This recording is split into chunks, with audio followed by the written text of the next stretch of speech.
Obi-Wan Kenobi in disguise. Working undercover as assassin Rakko Hardeen, Obi-Wan leads a secret mission to uncover the Separatist plot against Chancellor Palpatine.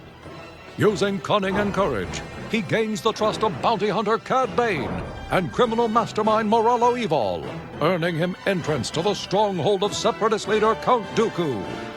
Now it is here on the beautiful planet of Sereno that a barbaric contest will determine the fate of Obi-Wan Kenobi and possibly the Republic itself.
Greetings once again, Bucketheads.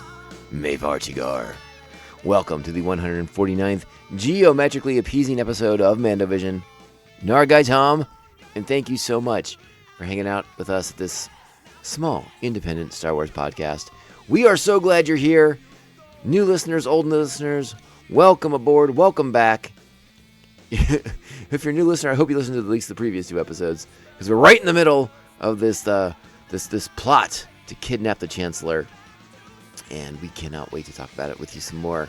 Remember, the best way to find us, reach out to us on social media, is at Mando_Vision on Twitter and Instagram. You can email the show, mandovisiontom@gmail.com. Please be sure to like, subscribe, follow, and share the show with all the Mandalorians in your covert. If possible or so inclined, you want to support the show by writing a sweet 5-star review, you can do that too, and we thank you in advance for doing so. How is everyone? How are we doing? Welcome back to another Star Wars The Clone Wars rewatch episode of Mandovision. We are, as I said, we are in the thick of things with Moralo Eval and his plan to kidnap Chancellor Palpatine on behalf of Count Dooku and the Separatists. You know, what better way to end the war than to topple the Republic by taking his Chancellor hostage?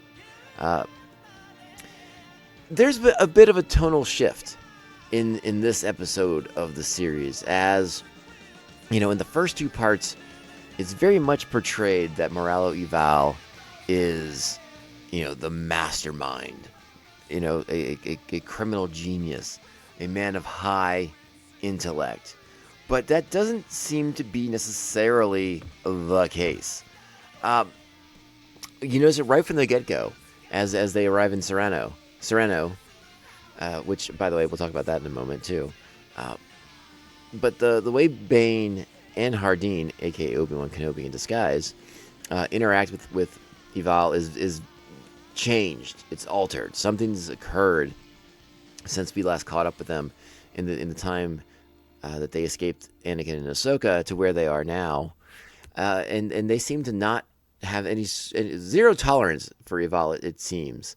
And again, you know, this push for the bounty hunters to get paid, to get their money, and then as they make their way with Count Dooku, as we'll get to in the beginning of the episode, they both shove him with their shoulders, you know, out of their way. And so I don't know if there was a little bit of a kneecapping, per se, that occurred with Eval's character, but he's far less threatening in this episode than he has been in at least the way he was portrayed, particularly in the first episode, you know, talking about killing his mom because he was bored, seemed to have like some sociopathic tendencies.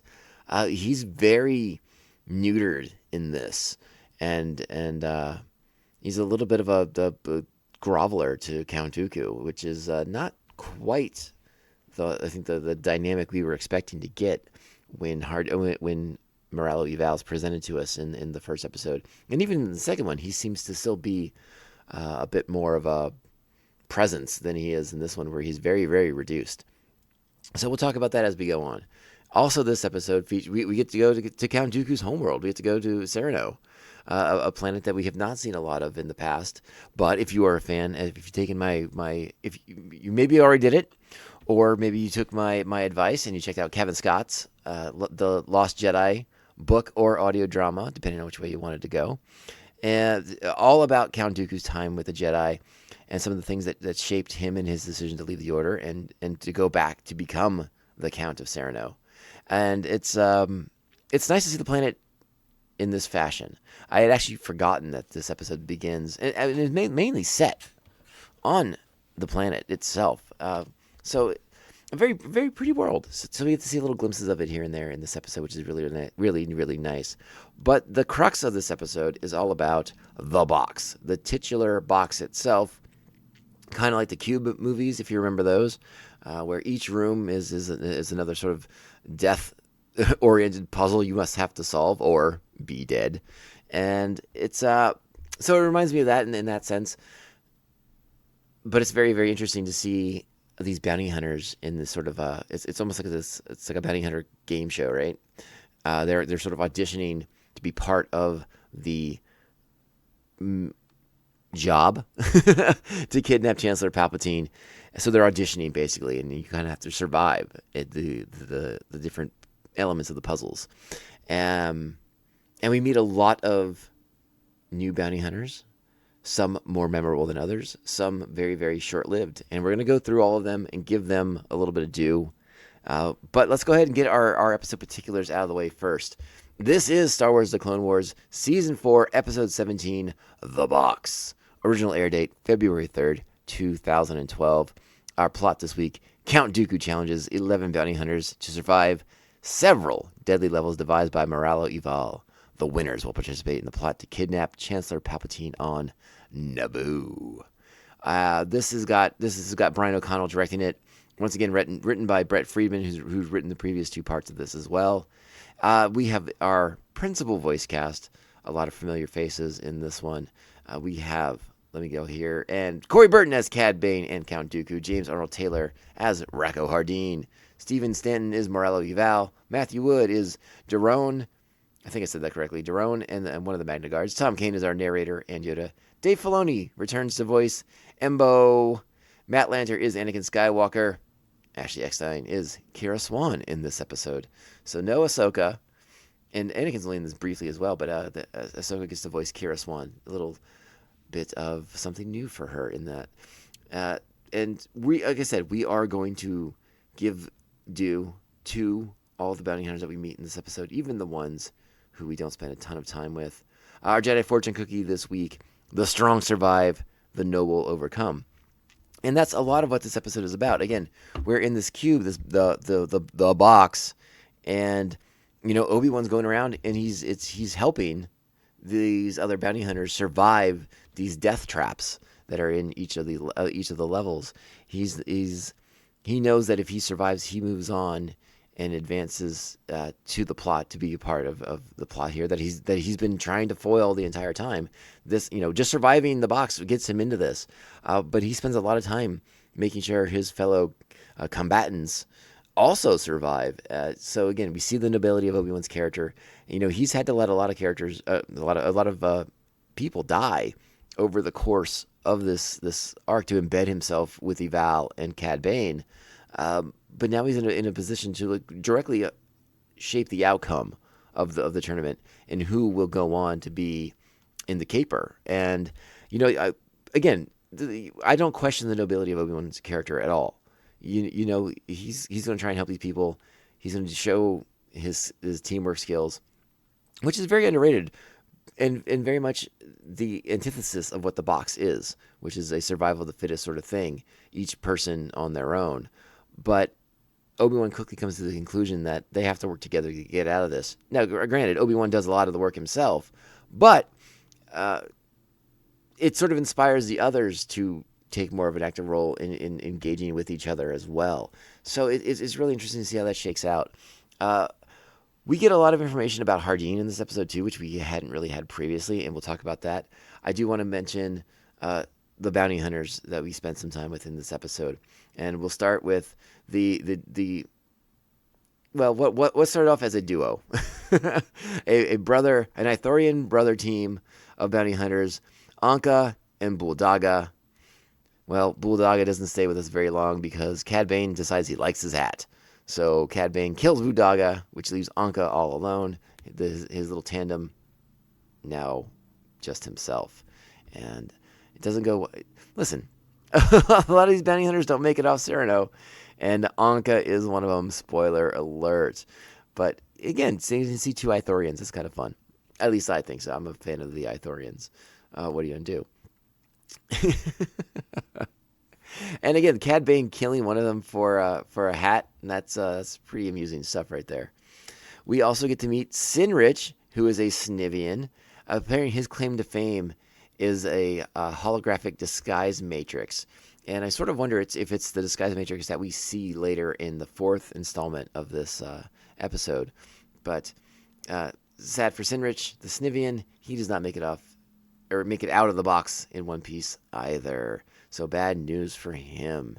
Now we'll meet the character that Ashley Eckstein is playing in this episode.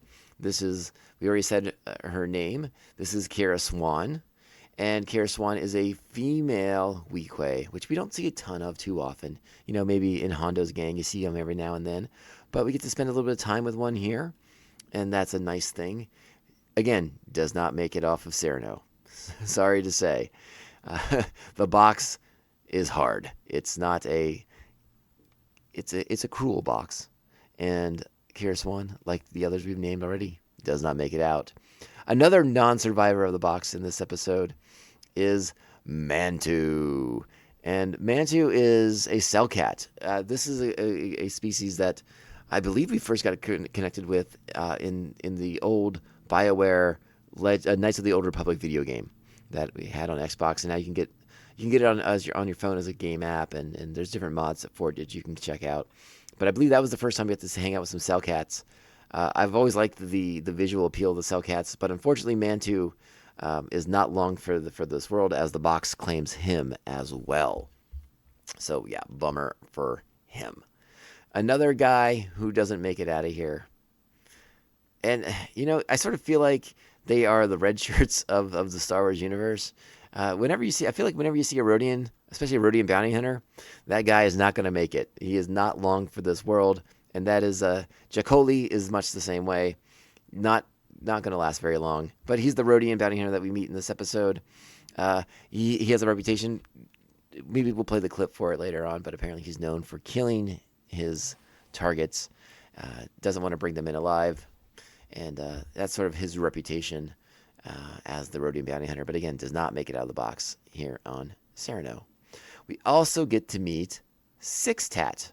Now, Sixtat is a weird-looking dude.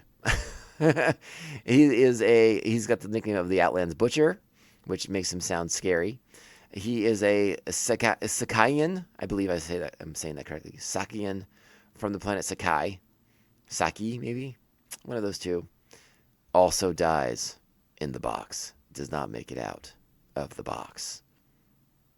Sad, sad, sad. We also get to spend a little time with Twazi.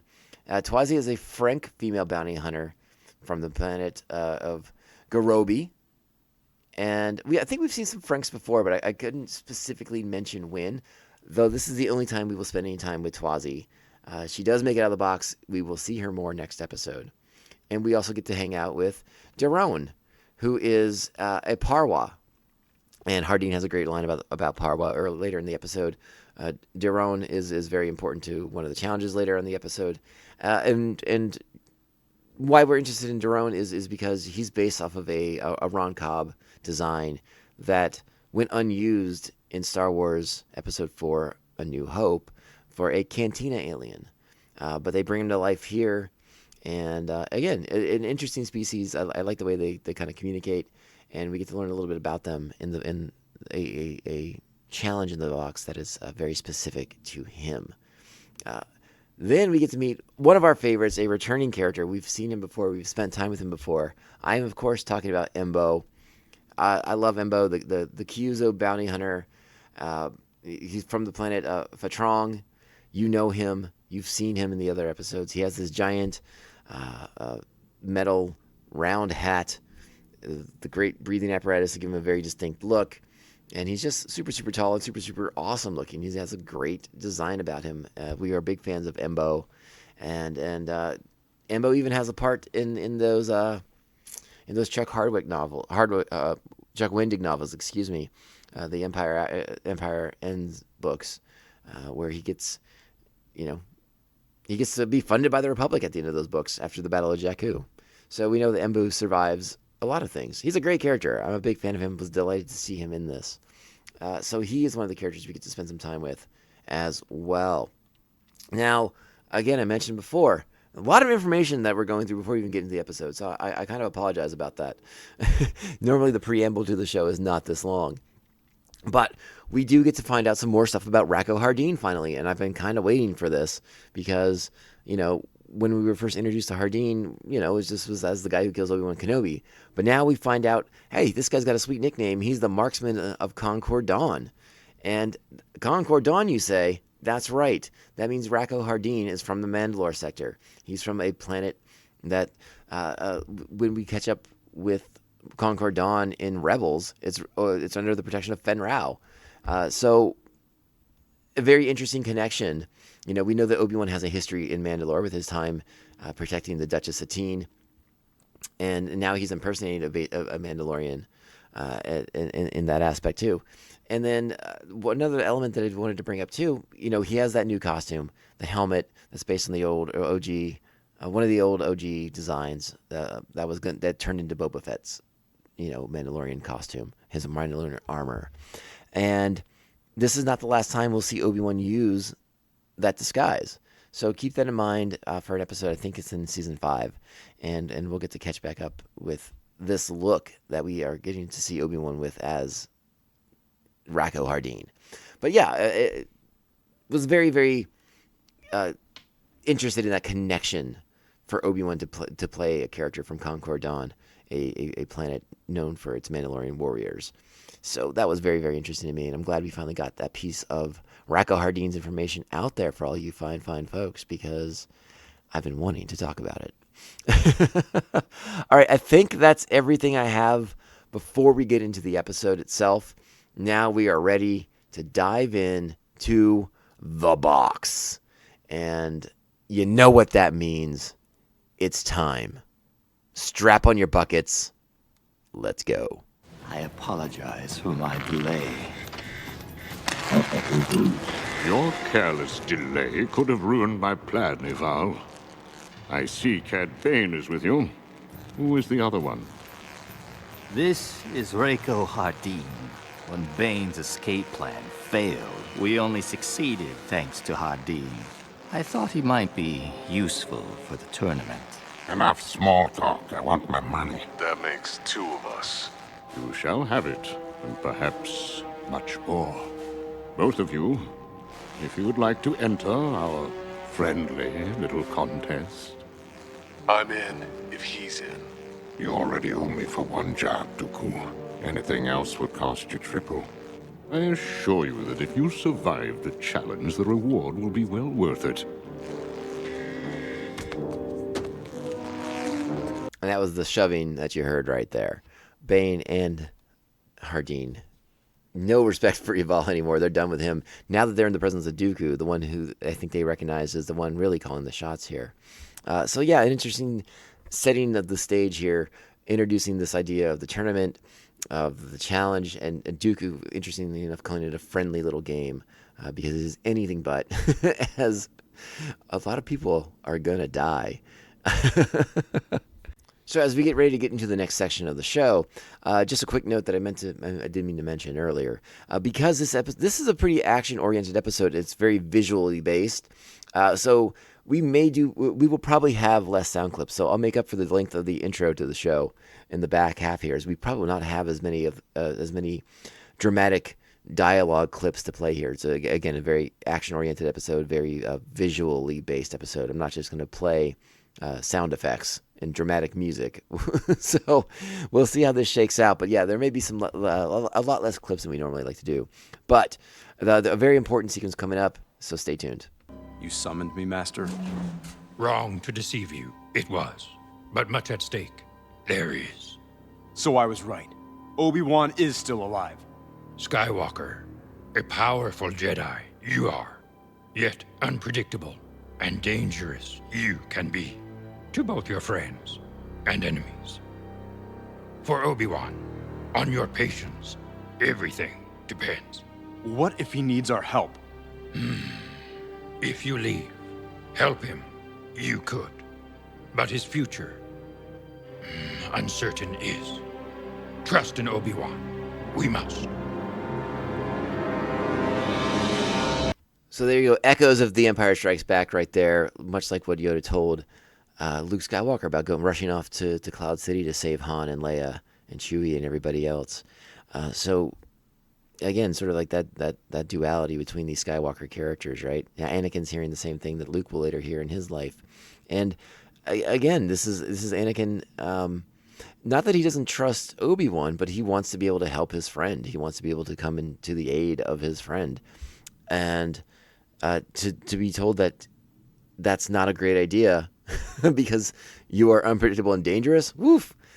I feel like that's got to sting a little bit. I mean, he's been lied to already. We know he's emotionally upset, and Anakin is borderline emotionally volatile too. And now he's being told that, like, hey, you got to pump the brakes because if you rush in there right now, this is all going to go sideways. And that's hard for Anakin to sit on his hands and to put him in a position of what he thinks of the Jedi Order itself. As you know, Anakin thinks the Jedi are very often a group of do-nothings. You know, they sit on their hands. They don't get involved. They're willing to let things play out. Blah blah blah. All these things that Anakin disagrees with. Now he's put in that position where he has to do the same thing. He has to trust in his friend to be okay and to make contact and ask for help when they need it, when he needs it, not when Anakin just rushes in there head first and blows up this calculated operation that the Jedi put together. Now, again, I disagree with the tactics the Jedi have employed in this, but we've talked about it before. The shroud of the dark side has fallen over the Order, and they are not thinking clearly here. So again, deceiving members of their Order, deceiving other people who know and love Obi-Wan Kenobi. It was a bad idea, bad. But now they got to see it through. They are committed at this point, and they have to trust Obi-Wan to see it through. And there will be fallout from this, and we'll get to that in the fourth episode of this arc, because yeah, Anakin is not happy with Obi-Wan's decisions in this, and again, it's another dent in Anakin's ideology of, not his ideology, excuse me, wrong word, but in the impression he has of the Jedi, and you know, these are all things that add up to Anakin going to the dark side. This is just another little weight to put in his pocket for his fall. That's going to bog him down into the dark side. But no, it's a great conversation. I love this little bit, and this is pretty much the only time we're going to spend with other characters. Now we go back to Sereno. We spend our time in the box with Hardeen and Bane and everybody else, and yeah, we get to see the challenges here. You know, another dynamic that's changed a little bit in between episodes 2 and 3 of this arc. You know, we talked before about Hardeen and Bane and their attitude towards Eval having changed. Kind of seeing him as more of a lackey now than as like some kind of mastermind that must be feared and respected at all times. And now we see a bit of a change between Hardeen and Bane in their relationship with each other. It's by no means a friendship has formed or some kind of bond has been made. And I hesitate to say it's even like a mutual respect, because I don't think that's the case at all. But they've sort of learned how to coexist better. So while they're on Sereno and they're now moving amongst the other bounty hunters who've been invited for the tournament, their recent history has sort of put them in a not a partnership necessarily, but in a again sort of this recency bias camaraderie, because Bane at least knows what he's getting out of Hardeen in this scenario. At least he thinks he does. So now let's check in as Cad Bane's about to upgrade his hat. And this scene is nothing but amusing to me. So let's check it out. Nice hat.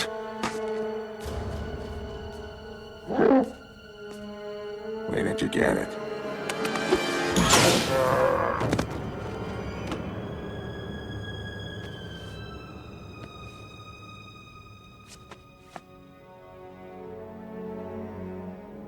What are you looking at? It's a nice hat.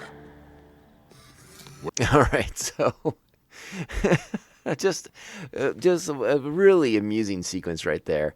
And speaking of amusing things, there's I don't know if I've seen anything quite as delightful as the idea of the visual of an Ithorian wearing a cowboy hat.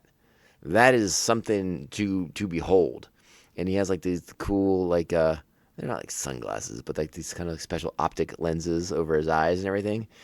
And it's quite a look. It's quite a look this Ithorian has. Very distinguished for an Ithorian. I mean, if you think all Ithorians look the same, which, by the way, makes you racist, but if you do, one in a cowboy hat's definitely going to stick out. Definitely going to stick out. Oh, my goodness gracious. But what kind of surprises me, it baffles me, is that his brother is just standing there, already with a gun in hand. He doesn't even have to draw on Cad Bane. He could shoot him down right then. Doesn't move a muscle. Doesn't flinch, twitch, inch, scratch. None of it.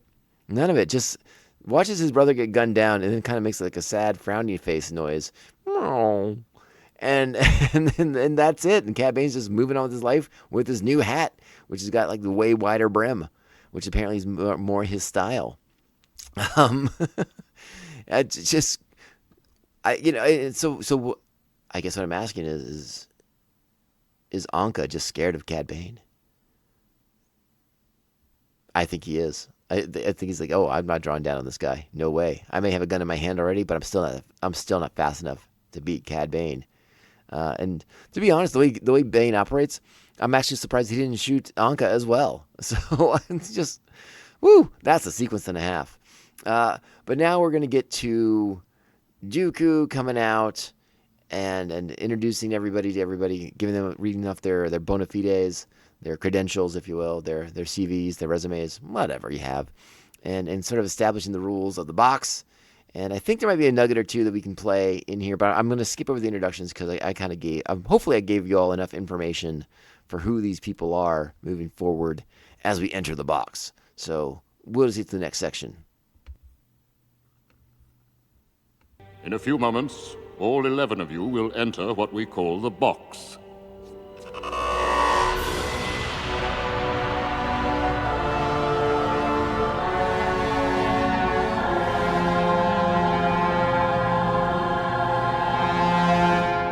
Some of you will not make it out alive. For those who do, we are looking for the 5 most skilled among you. Any additional survivors will be eliminated to preserve the integrity of the job that awaits you. Place your weapons here. For those we choose, you will, of course, be paid most handsomely. But more than that, you will be a part of an operation remembered as a turning point in the Clone Wars. And when we succeed, we will bring the Republic to its pitiful knees. Listen up. The box was designed by me, Moralo Eval, to simulate certain situations that might happen on the job. Go now. Enter the box, if you have the courage. As they all enter the box, they have the courage to at least walk into the doors. So, but yeah, I mentioned it earlier. The box is very reminiscent of the Cube films. If you are familiar with them, is various death traps await in each chamber of the box. Yeah, it would have been kind of fun, in my opinion, if they had done a sort of giant Hellraiser style puzzle box, and you open the gateway to the Cenobites. That would have been pretty cool. Maybe too. That's not the Star Wars. That would have been too much for Star Wars to handle. That was a little bit. Though I've always thought there would be a fun crossover between Hellraiser and Event Horizon. I mean, they are kind of the same in a sense, Just if you substitute the spaceship for the puzzle box. But yeah. Anyways, that's a tangent. That's a side tangent, and we don't need to go down that path right now. But yeah, big giant death box GameCube of enlightenment. No, there's no enlightenment, only death. But I do like calling it the GameCube because one of you, dear listeners, I know for a fact, had a GameCube and had the Rogue Squadron game on it. You know who you are. Before we begin our first challenge, let me say there is only one rule inside the box. There are no rules. Taticano, Mataraz Briquet. The point, my friend, is to escape, and quickly, because only the survivors will advance to the next challenge. Oh, the old no rules, every man for himself. You know what's coming. You know what's happening. Get ready. But it's going to be Obi-Wan that sort of brings them all together here under the guise of Hardeen. And the first puzzle box, or the first room, is Dioxis gas. We all remember Dioxis from almost misstepped. From the Phantom Menace, when they tried to kill Padawan Obi-Wan Kenobi and Qui-Gon Jinn aboard the Trade Federation ship. And yeah, so we know it's pretty hardcore lethal stuff. Not everyone makes it out of this scenario alive, though. The room fills with the gas. There's columns going up and down, and the inclination being that, oh, if we go up above the gas, we'll be fine. Except then those pillars will go up into the ceiling, and they're going to kill you too.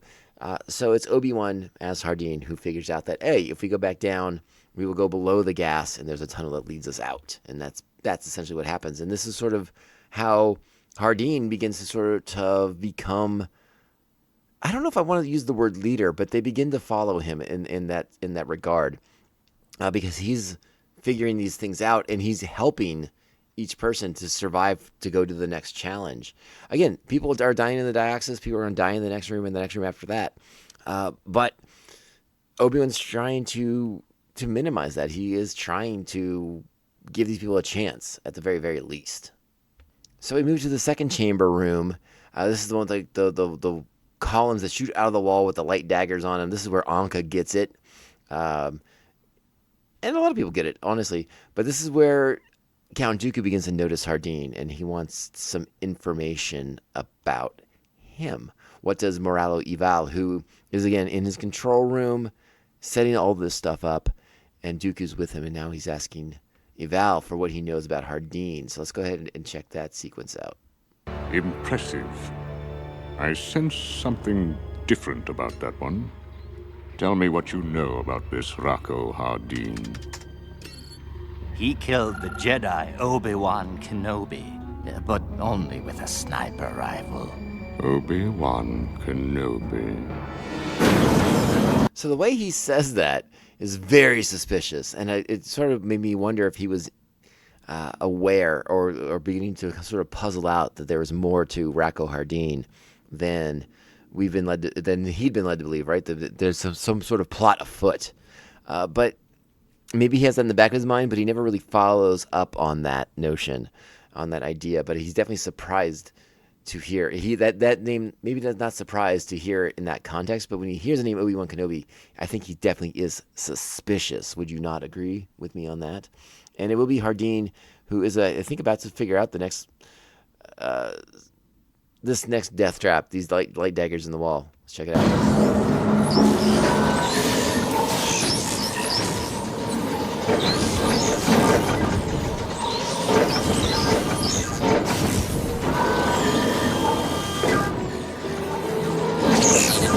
I know how to get out.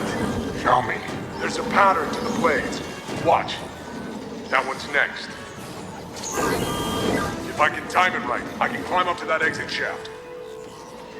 Just follow me and time your jump. Go. All right, so you're gonna see all this stuff again. More action. We don't need to have, we had enough sound effects there with them just looking around. I'm a little. I was hoping he was gonna puzzle that out a little bit faster. I don't know what I want to say about this part necessarily, because I would assume a bounty hunter has to have some pretty good dexterity. And again, we talked about it before in the previous episodes. I don't think Obi-Wan is going to be able to really do anything too outside the limits of a normal non-force using being. So it's all about his agility, his dexterity, and his skill at jumping that's going to get him through this challenge here, because he can't do any force leaps. He can't do anything that will give away that he's a Jedi Knight or has the Force as his ally. None of those things. But still, I mean, an incredible amount of ability on display here. And you wonder, like, wow, if these bounty hunters are this fierce and agile, they are a pretty lethal group to begin with, and that does not bode well for the Chancellor in the long run. If bounty hunters are this graceful in their style in which they get out of these death chambers here in the box. But let's check out the next sequence here, because again, some people have died, and some people are going to get out for the next challenge. So let's see what happens then. So yes, Hardeen leads them out, and Dooku takes notice. Let's hear his thoughts on this. Hardeen has done it again. I'm beginning to think he may be the best one to lead this operation. Hardeen is crafty, I will grant you. But let's see what happens when he is not the key to their survival. And this is where our friend the Parwan will come in handy, because they have a death trap that's designed specifically for him. I shouldn't say death trap for him, but he's the key to getting out of the trap. Again, it's sort of interesting the way Eval seems very upset when these guys get out of this room, but that seems kind of counterintuitive to what they're trying to do, right? Like they need 5 people to survive this challenge, right? So why is he getting upset that Hardeen is making it through and bringing the others with him? I mean, plenty of people are still dying in each of these rooms. It just seems odd that Eval is getting like, oh, foiled again by Rakko Hardeen. No, my friend. You're trying to recruit the best of the best, right? So somebody's got to survive these death traps. I mean, you do make it so there's an exit on them. I think he's just more, perhaps he's just more upset that he's aiding his fellow bounty hunters in getting out of these rooms. But again, I mean, if these bounty hunters are as shrewd as they seem to be, once they see what Hardeen's done to get out, they're just going to emulate it. And that's basically what's happened here. So Eval should calm down, take it down a notch, fella, relax a little bit. To reach your final chapter, you must pass through my ray shield.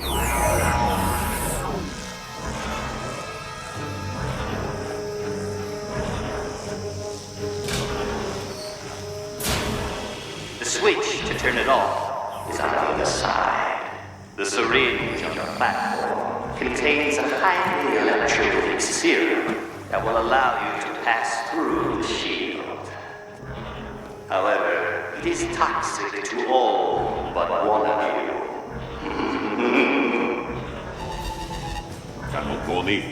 All right, so spoilers. It's Darwan, right? The Parwan, who is able to take the injection here. Hey, I'll put you in charge. Does anyone know what this gas bag is saying? I do. He can get us out of this. He's a Parwan. His blood can take the electrolytic serum. Are you certain? 50-50. Depends on the blood type of the Parwan. Great.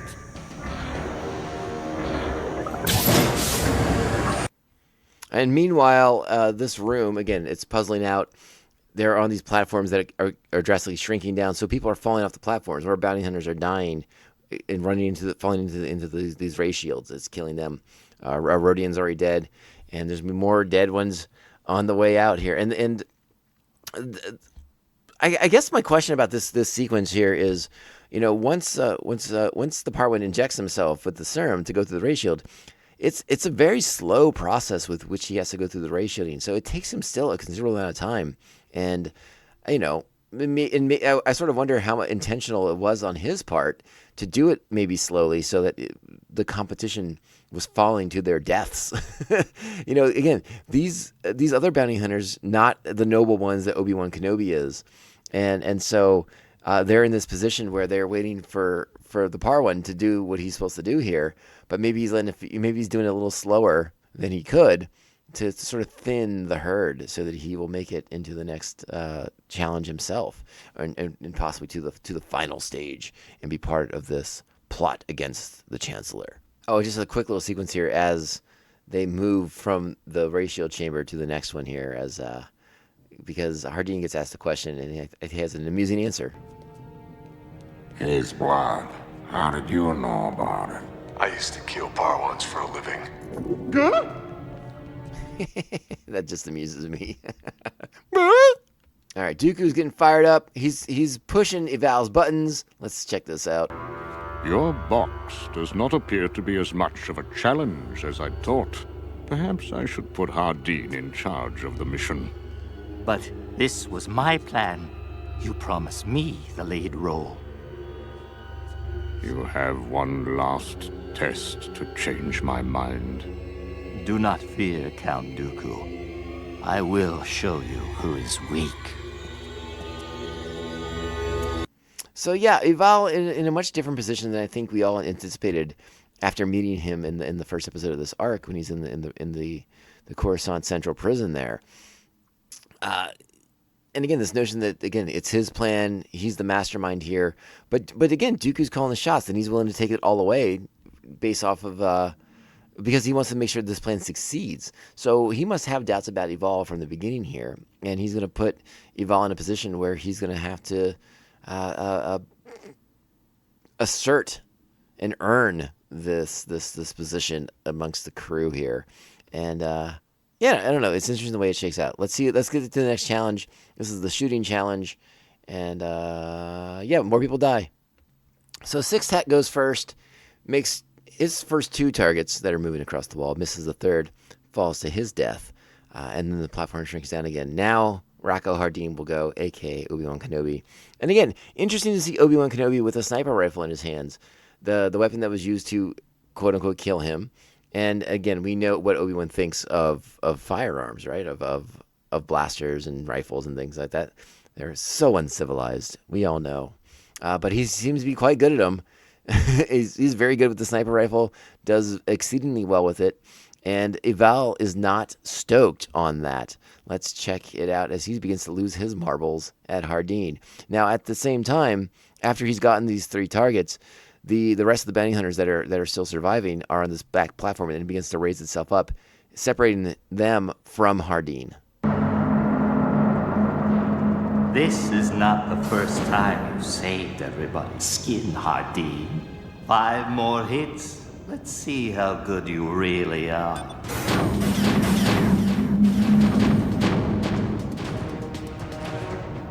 All right, so the platform is shrunk down. Basically, he misses. It's all over. Hardeen will fall down to his fiery death at the bottom of this pit. But of course, Eval has this one rigged a little bit.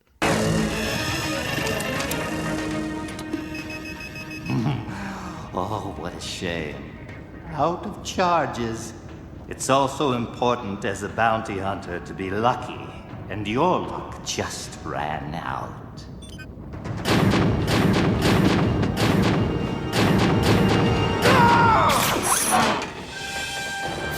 And that was Cad Bane shooting his rappel line down, catching Hardeen around the arm, and sparing him from a fiery death. How dare you defy Moralo Eval? If you're gonna kill him, do it like a man. You heard him, Eval. Show us what you are really made of.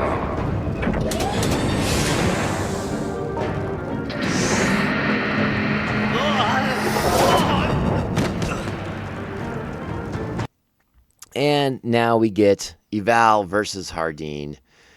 And again, like Dooku said, he's kind of had enough of Moralo Eval's BS at this point, and he's fairly impressed by Hardeen's actions.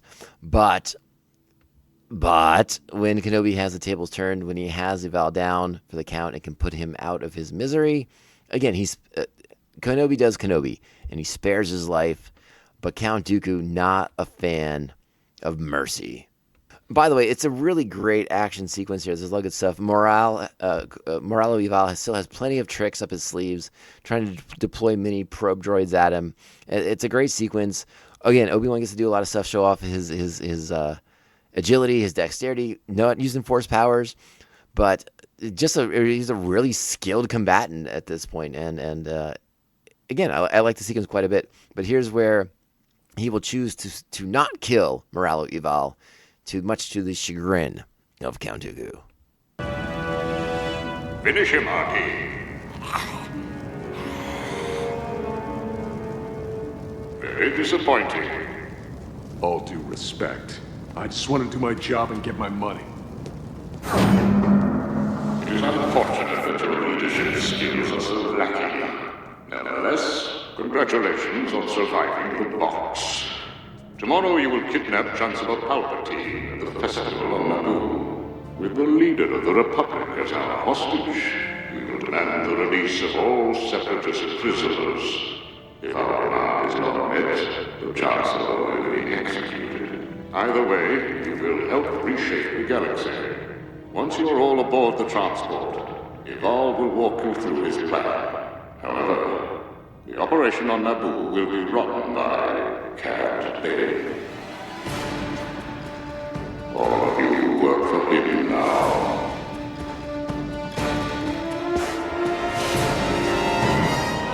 And there you have it. And that closing shot, as Cad Bane steps out to look at the bounty hunters assembled right there, if you pause it right before the credits begin, what you have there is a Star Wars version, a Star Wars recreation of the poster from Usual Suspects. Even with Moralo Eval, the way he's holding his arm, very much like Verbal Kent in the poster as well. So a little bit of a wink and a nod to a very great caper film. And that if you haven't seen The Usual Suspects, I do recommend it. I don't care much for the director. He's a real scumbag piece of poop. But good film nonetheless. Christopher McQuarrie script. Well done stuff on that one. But yeah, just it's a real subtle little thing. But if you blink it, you'll miss it. But if you pay attention and you see it, and you're like, oh yeah, it does look like the poster for Usual Suspects. Another outstanding episode. Again, we didn't get to play as many verbal clips on this one because it is a much more visual episode of the show. But yeah, it's a really, really fun one. Getting to see Kenobi be noble and virtuous, even to this group of bounty hunters. He can only, he's not going native, right? Like, he's not getting into the bounty hunting lifestyle. He's not going to go rogue here. He's still Obi-Wan through and through. And despite the fact that he's had to let people die in service of this plan to infiltrate Moralo Eval and Count Dooku's group, I almost called him a gang, but to infiltrate and to become part of this plot against the Chancellor, to kidnap the Chancellor, he's had to make some decisions, but he's not getting corrupted by this process, and he's Obi-Wan through and through, and I think that really shines in this. And he's survived. He's gonna be part of the plan. He will have a role to play in the kidnapping of Chancellor Palpatine in the next episode, as he has desired since this arc began. It's an 8.5 easy, but it's really close to a 9 because there's a lot going on in this episode that I really, really had fun with. And the death traps are neat. I like them. I think they're fun. We get to see a bunch of characters that are sort of disposable, bite the bullet, pay the price, in fun and inventive ways. A death cube is always a fun way to kill people, and now we get to see it in Star Wars. So this works out really, really nicely. Big fun in the episode. Great arc. Really, really enjoying this one. It doesn't quite have the gravitas of Krell, and there's not as much subtext as the slavery arc that we just went through. But this is still really great stuff we're seeing. A lot of fun. And we're getting to spend time with Kenobi and see Kenobi in a way that we haven't seen him before, which is really, really great. And we're going to talk more about that on the final installment of this arc next episode. So I hope you will join me for that one. It's going to be a good time. Please and thank you.